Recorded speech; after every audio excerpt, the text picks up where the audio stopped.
Bonjour à tous, donc je suis Jean-Philippe Malissé, donc directeur de Captronic.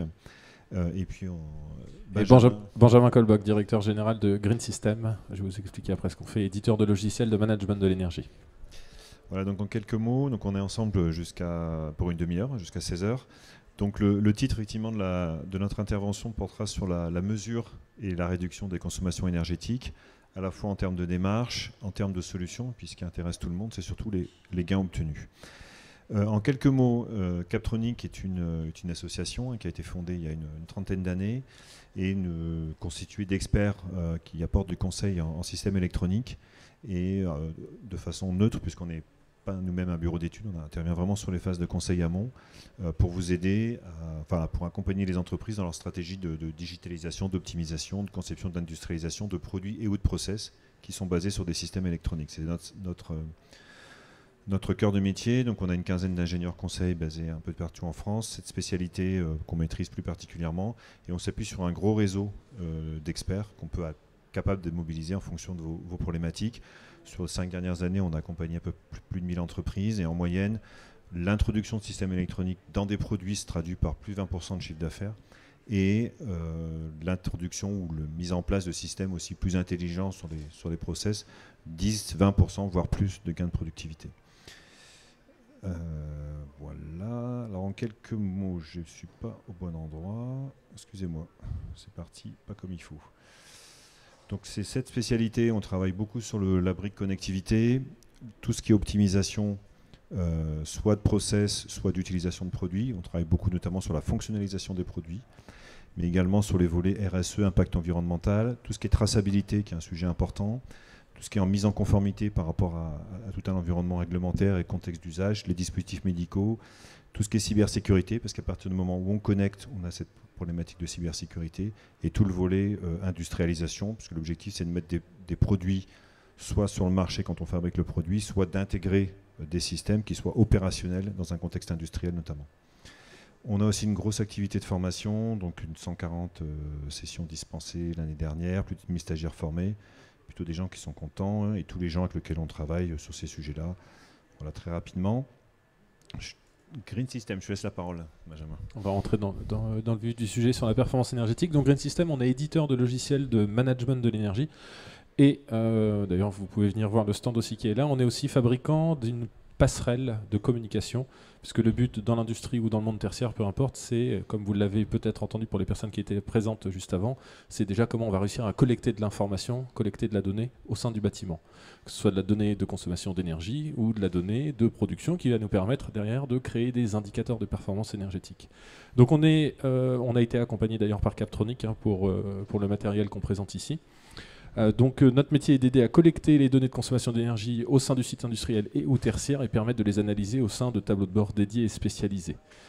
Vous voyez quelques captures d'écran ici sur la gauche. Le but de la donnée est, une fois qu'elle est collectée, qu'elle est centralisée, le but c'est de la restituer de façon intelligible pour que n'importe quelle personne, quel que soit son poste dans l'entreprise, encore une fois, on peut être sur un site industriel ou tertiaire, puisse la comprendre. Une personne à la maintenance va avoir des besoins de visualisation différent de la personne qui pourrait être à la partie RSE par exemple ou à la partie finance. Donc la donnée c'est la même à l'origine, mais on va la restituer différemment. Petite remise en contexte rapide, vous avez déjà entendu pas mal de choses sur les sessions précédentes, mais j'ai 4 choses ici dont je voulais vous parler. Le premier, c'est peut-être qu'on en a un petit peu, en tout cas moi on était à côté, j'en ai un peu moins entendu parler, c'est le décret tertiaire. Bien que vous soyez probablement un site industriel, vous êtes aussi probablement assujetti au décret tertiaire. Rappel rapide, le décret tertiaire, il impose pour les bâtiments des bâtiments tertiaires qui ont une surface supérieure ou égale à 1000 m² de faire 40% d'économie d'énergie finale d'ici à 2030. C'est le décret tertiaire qui le dit, c'est une obligation. 40% en 2030, 50% en 2040 et 60% en 2050. Donc il faut qu'on trouve les moyens d'aller déjà collecter de l'information. C'est quoi ma situation de référence? Je fais 40% d'économie d'énergie, mais par rapport à quoi? Donc ça, c'est l'ADEME d'ailleurs qui le dit également. On a entre 2010 et 2019 pour trouver cette situation de référence qu'on appelle même l'année de référence. Donc le décret tertiaire, c'est une première obligation. On l'a entendu juste précédemment, il y a une deuxième obligation qui existe déjà depuis pas mal de temps et qui continuera d'évoluer, c'est l'audit énergétique. Vous êtes une entreprise avec un certain chiffre d'affaires, un certain nombre de collaborateurs, vous êtes soumis à l'audit énergétique réglementaire. L'audit énergétique a plein de vertus. On va faire un état des lieux du bâtiment, un instant T, du bâtiment ou de l'industrie, peu importe. On fait un état des lieux et on fait quelques préconisations. On a un plan d'action. Et d'ailleurs, ça peut rejoindre les objectifs du décret tertiaire. Remise en contexte aussi sur un autre aspect, alors qui est réglementaire pour certains, et d'autres, Elise Others tout à l'heure de CPM Industrie en parlait très bien, qui est la partie RSE. Nous-mêmes, Green System, quand on veut commencer à répondre à des appels d'offres privés ou publics, je pense à des grandes banques en particulier, dans leur cahier des charges, disent « mais qu'est-ce que vous faites sur la partie RSE ?» La RSE, responsabilité sociétale des entreprises, une des briques, on voit scope 1, scope 2, scope 3, je ne vais pas trop rentrer dans le détail là-dessus, mais une des briques, c'est déjà vos bâtiments, vos infrastructures, combien elles consomment. Il y a un moment, il faut des compteurs, il faut pouvoir mesurer facilement la consommation d'énergie du site, des équipements qui sont à l'intérieur. Et puis, la quatrième chose dont j'avais envie de parler là tout de suite, c'est le coût de l'énergie. Les trois premières choses dont je parlais, c'était vraiment l'aspect réglementaire ou contexte achat. Mais les prix de l'énergie, vous l'avez probablement suivi pour certains d'entre vous, ça explose littéralement. La courbe le démontre assez bien ici.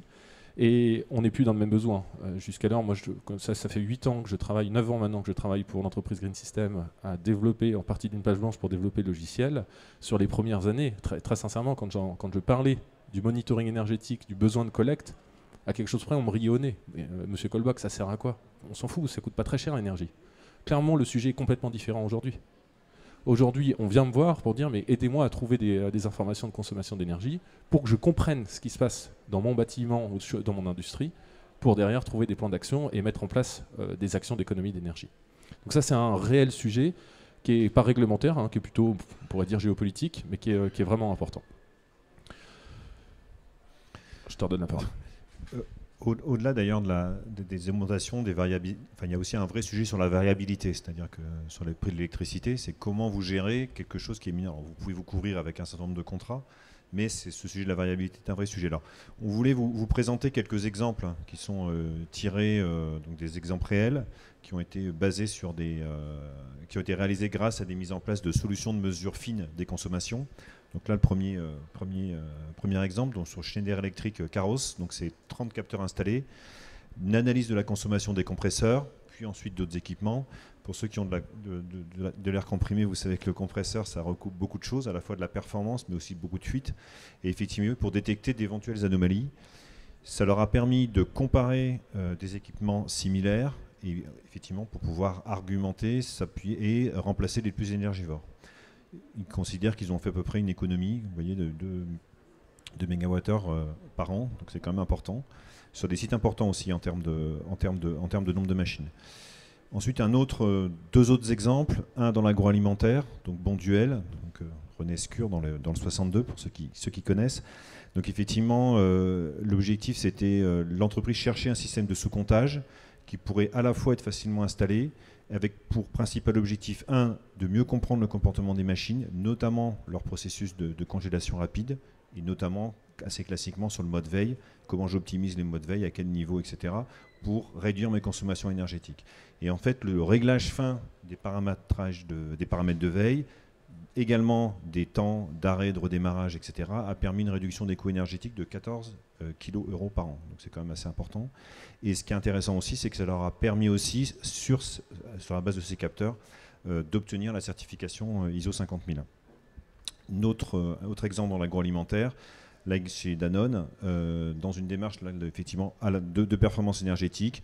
Donc là, on était sur des mesures de consommation des moteurs dans les tunnels de ventilation et couplé avec l'installation de capteurs de température. On verra effectivement dans la suite, c'est intéressant de mesurer les consommations énergétiques, mais c'est également aussi de les rapporter à des variables explicatives ou des variables de contexte qui vous permettent d'analyser une augmentation de consommation peut être tout à fait normale.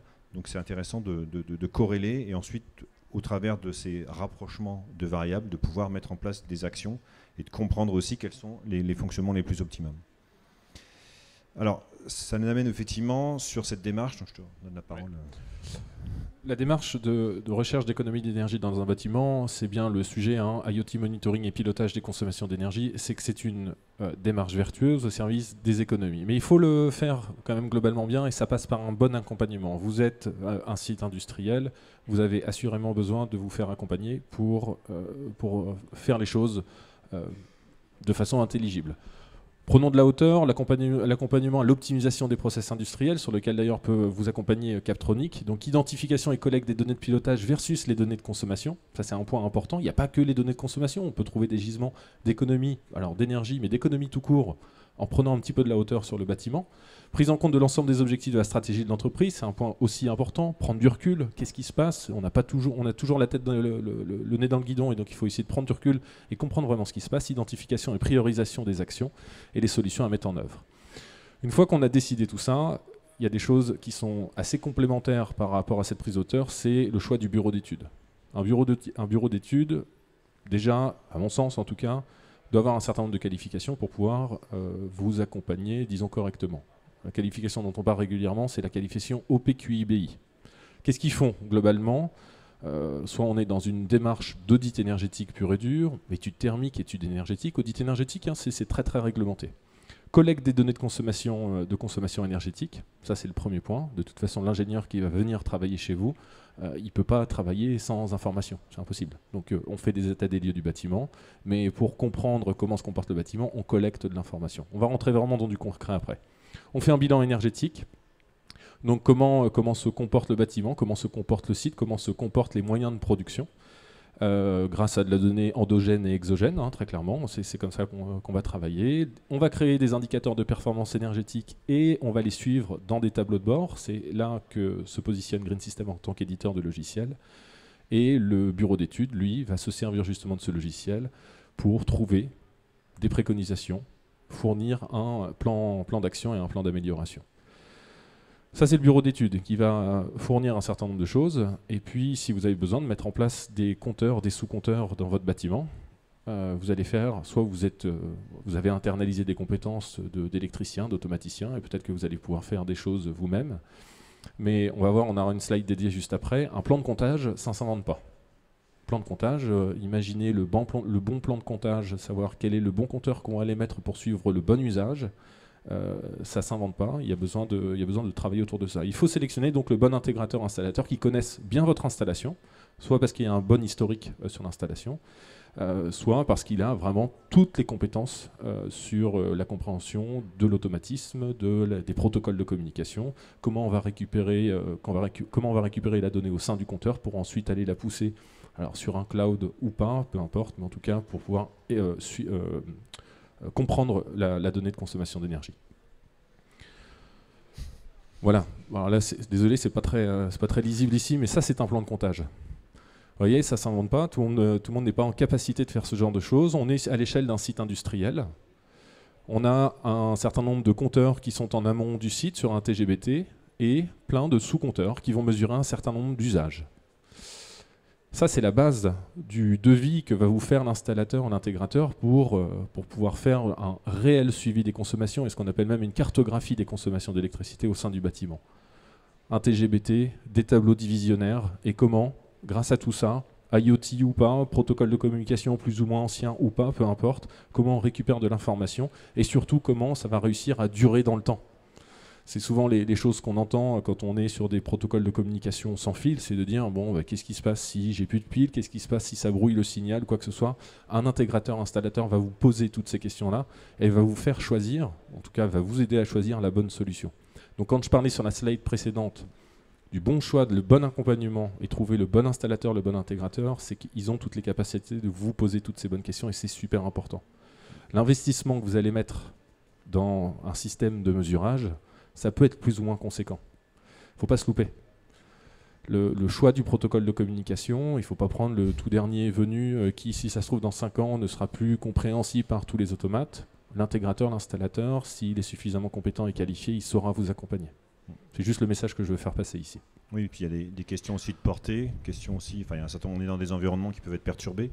Donc le choix aussi à la fois des points, mais aussi des points de concentration, de transmission, c'est quelque chose qui est important, et il faut à la fois regarder la solution, il faut regarder aussi les technologies sur lesquelles elles sont basées. Puisque une solution ne fait pas de miracle, et au travers de la techno qui est sous-jacente, on arrive très vite à savoir quelles sont les limites. Quoi que dise le fournisseur, on sait que du Zigbee ça va à 10 mètres, même si c'est annoncé à beaucoup plus. En milieu industriel, que du Wi-Fi, ben voilà, ça a d'autres portées, etc. Donc on a aussi des consommations, on a aussi tout ce qui est LoRa, etc. Donc il y a un certain nombre de technos, c'est pas votre métier de les comprendre, mais c'est intéressant de se poser les bonnes questions, de voir quels sont vos objectifs, quelles données vous voulez collecter, et ensuite prendre les bonnes solutions, en tout cas des solutions qui sont dans leur, entre guillemets, dans leur zone de confort, et vous n'aurez pas de surprise dans le déploiement. Là, j'ai voulu sur cette slide juste montrer rapidement ce qu'on pouvait faire avec notre logiciel ici, mais on parle de reporting énergétique. Bon, c'est des courbes de différentes couleurs, différents types de courbes. On a des signatures énergétiques, on a des monotones de puissance, on a des cartes de chaleur. Et quand je parlais tout à l'heure, justement, quel que soit le service dans l'entreprise, il va avoir des besoins d'affichage, de restitution différents, on y est là. Là, il y a probablement des informations qui vont être compréhensibles par un certain service et pas spécialement par un autre. Pourtant, la donnée, à l'origine, c'est la même.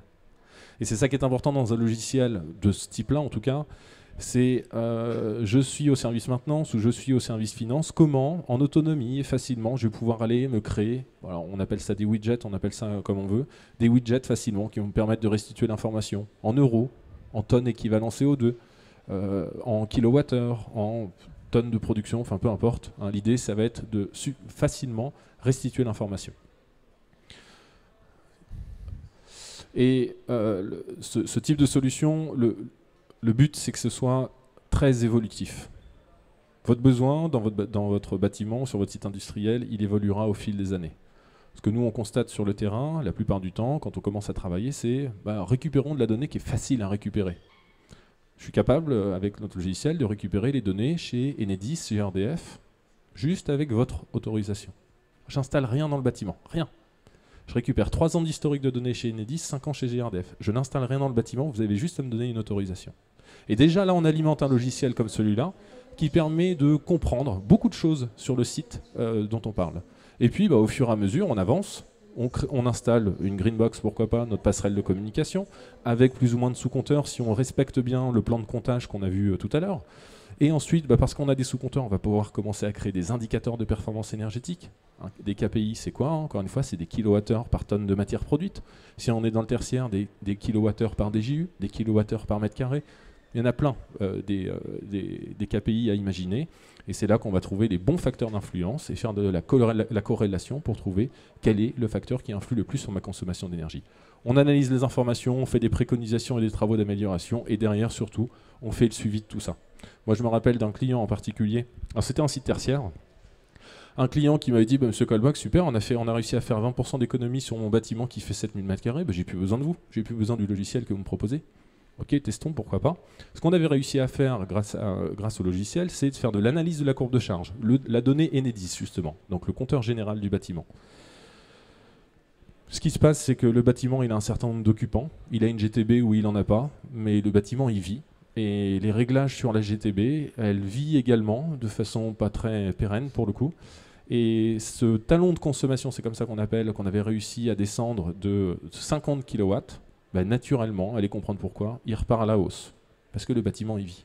Et si on n'a pas les yeux sur le bâtiment, comme vous avez des yeux sur le tableau de bord de votre voiture avec laquelle vous êtes venu aujourd'hui, si vous n'avez pas les yeux, vous ne savez pas ce qui se passe sur votre bâtiment. Ça sert à ça, un logiciel de management de l'énergie. Comprendre ce qui se passe dans votre bâtiment, à l'image du tableau de bord automobile que vous avez dans votre voiture. Donc le suivi et la vérification des performances, la performance des actions mises en place, c'est de dire mon fabricant m'avait proposé 30% d'économie d'énergie sur le poste de chauffage parce que je changeais tel ou tel équipement, je vais aller vérifier tout ça. Est-ce que c'est vraiment le cas? Ça peut être un système de chauffage, ça peut être une cabine de peinture, ça peut être des compresseurs, voilà, tout équipement, de l'isolation, etc. Ça vous permet en fait de mesurer les effets aussi de ce que vous avez mis en place et ensuite de pouvoir le généraliser, éventuellement faire des tests, etc. Donc ça donne quand même beaucoup d'informations. Alors, ça permet de faire le lien un petit peu notre vision, c'est que l'idée c'est d'intégrer la consommation énergétique dans les systèmes de pilotage des process industriels. au niveau de chaque équipement ou de ligne de production. Si vous avez, et de pouvoir à terme, au lieu d'avoir une consommation et un coût global au niveau d'un site industriel, c'est de pouvoir le rapprocher et descendre le plus bas possible, pourquoi pas à l'OF, pour pouvoir corréler la consommation énergétique avec directement la production. Du coup, ça vous permet de prendre en compte ces facteurs dans vos ordonnancements, dans vos calculs de coût de revient, et de l'intégrer vraiment au cœur de votre pilotage. Et pouvoir aussi avoir à l'affaire ou au produit, connaître l'impact énergétique à terme de chaque produit et pouvoir l'analyser et voir effectivement quelles sont votre dépendance par rapport au coût de l'énergie et comment il faut ou pas la répercuter dans vos prix de vente et de pouvoir éventuellement arbitrer sur certaines fabrications où on parle d'ordonnancement, effectivement, de pouvoir intégrer dans l'ordonnancement, ça peut être des périodes, des machines, etc., qui sont plus ou moins énergivores. Donc tout ça, c'est à notre sens quelque chose qui doit être intégré le plus tôt possible. Également aussi, on va vous demander de plus en plus de mesurer votre impact carbone, ça y participe. Et donc effectivement, pouvoir intégrer vraiment le plus finement possible, donc ça c'est un travail qui peut être assez long, en tout cas un travail de fond, mais qui permet vraiment d'intégrer cette consommation énergétique dans toutes vos prises de décision.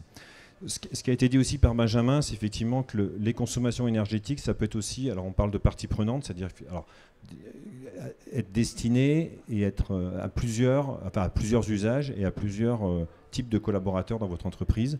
Typiquement, ça peut vous remonter des informations sur les temps d'utilisation, des intensités d'utilisation des équipements. Ça peut vous servir aussi à mesurer des dérives et notamment servir de base sur de la maintenance prédictive préventive sur un certain nombre de choses. Regardez effectivement est-ce que vous êtes capable par exemple de mesurer un temps d'utilisation d'une machine, c'est pas certain. Et donc là, au travers de la consommation énergétique, c'est des choses que vous allez pouvoir mesurer. Donc c'est des données qui sont croisées. Donc on a vu qu'on avait besoin de variables explicatives, de facteurs d'influence pour comprendre comment était corrélée votre consommation énergétique, comment vous pouviez l'optimiser. Et inversement, la consommation énergétique est aussi une donnée qui peut vous servir par ailleurs. Et voilà, donc c'était le dernier point, effectivement, variable expéditive, facteur d'influence, c'est quelque chose d'important. Donc en fait, le message, c'est de se dire que la donnée consommation énergétique, ce n'est pas une donnée qui est isolée dans votre entreprise, c'est une donnée parmi d'autres, et que la richesse, c'est aussi de la croiser avec tout ce que vous pouvez collecter, d'où l'intérêt aussi d'avoir une réflexion un petit peu globale sur ces sujets-là, pour dire, voilà, je dois collecter de la donnée, comment je la collecte, comment je la croise, comment je l'analyse, et comment je la transforme en information pour chacune des parties prenantes dans mon entreprise. Voilà, on arrive à la fin de cette présentation. Juste pour terminer sur le dernier point qui est essentiel en fait, et en particulier dans le monde industriel.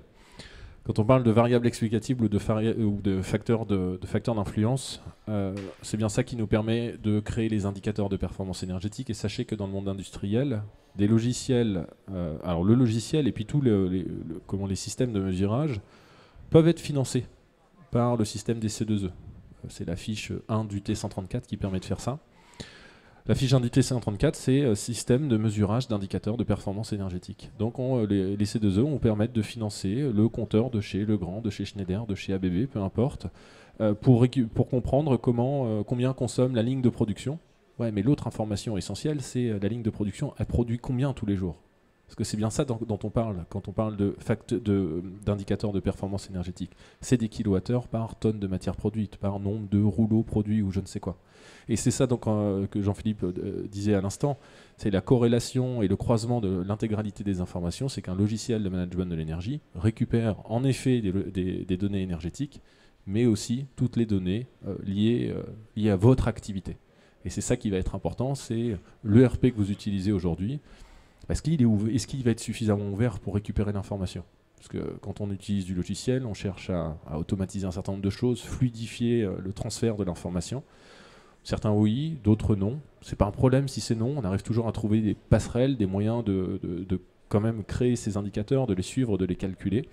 Des fois, ça peut se faire manuellement, mais peu importe. L'objectif, c'est bien d'avoir des KPI et de les suivre. Merci Benjamin. Est-ce que vous avez des questions?